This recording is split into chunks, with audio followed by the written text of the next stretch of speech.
Hey guys, welcome back to Harrison Hacks. Today I wanted to do another update video on my How Konami Ruined the TurboGrafx 16 slash PC Engine minis.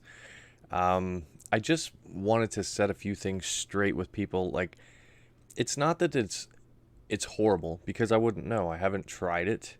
It's basically, for me, what you get for the price point just seems like a ripoff. And I'm gonna go through, the good and the bad. So for the good, we're getting it. They're making it. That's excellent. Um, we're getting 50 games.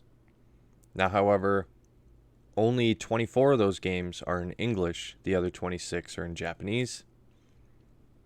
So that's a bit of an issue for me, because it feels rushed. Even though it's not coming out till March 2020, it just feels slapped together, similar to the PlayStation Classic.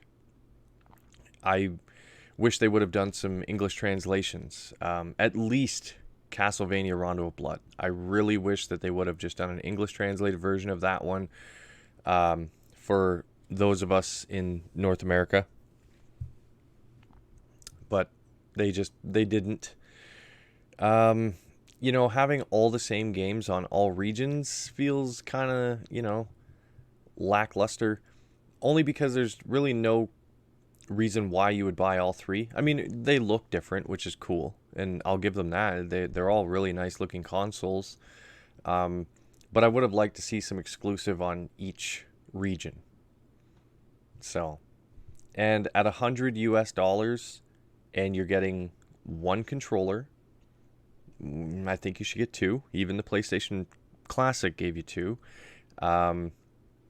But you also don't get a power brick, which, I can understand buying extra controllers past two if you buy the multiplayer adapter for 5 players. Yes, you should have to buy the adapter and 3 extra controllers.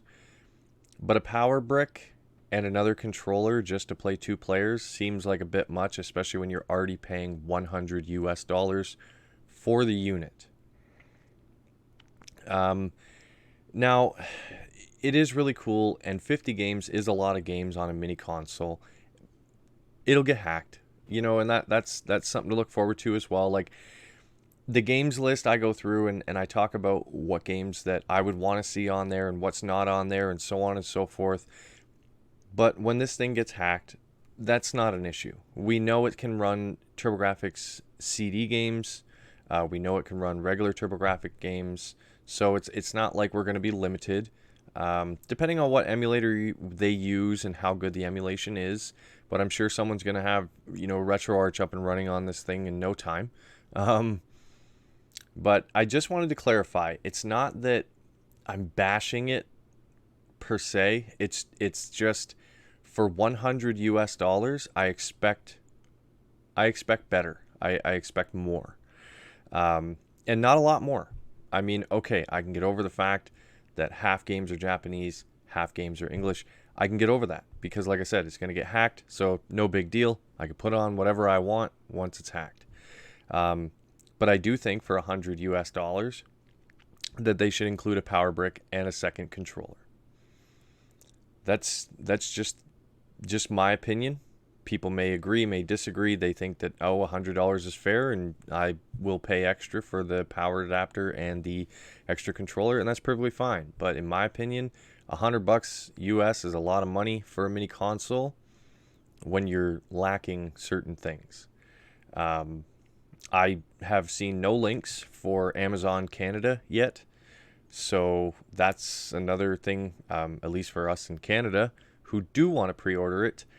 We would have to get it pre-ordered, I guess, through Amazon Japan or Amazon US or Europe, whatnot. But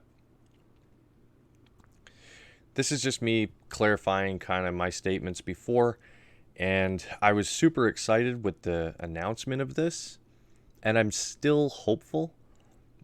But when they released more information, it really was, it just felt like, you guys rushed it, and it just feels thrown together, and that's my opinion. So It's not that I was trying to be a negative Nancy or anything like that, but yeah, that's just my honest thoughts on the TurboGrafx 16 slash PC Engine Core Graphics Minis. Um, do I think they're cool? Yes. Will I get one? Yes, but I feel like at this 100 US dollar price point and what you're getting, I'll wait for the price to drop because I don't think it's going to be like the NES and SNES classics. I just don't see it. I think it's going to do maybe a little better than the PlayStation Classic, but I don't think it's going to sell like hotcakes, and I think it's going to drop in price, and that's probably when I'm going to pick one up, especially since I can't even pre-order because Canada doesn't have any links to pre-order on their Amazon website. So that's going to do it for this video, guys. I just want to get this out there and clarify a few things. Let me know in the comments what you think. Good, bad, you agree with me, disagree with me, that's perfectly fine. Please, no profanity. There's no need for curse words, man. We're all just discussing these consoles and the good and the bad about them. So, as usual, I really appreciate you guys watching. Please hit that like button, subscribe to the channel, and most importantly, have a good day.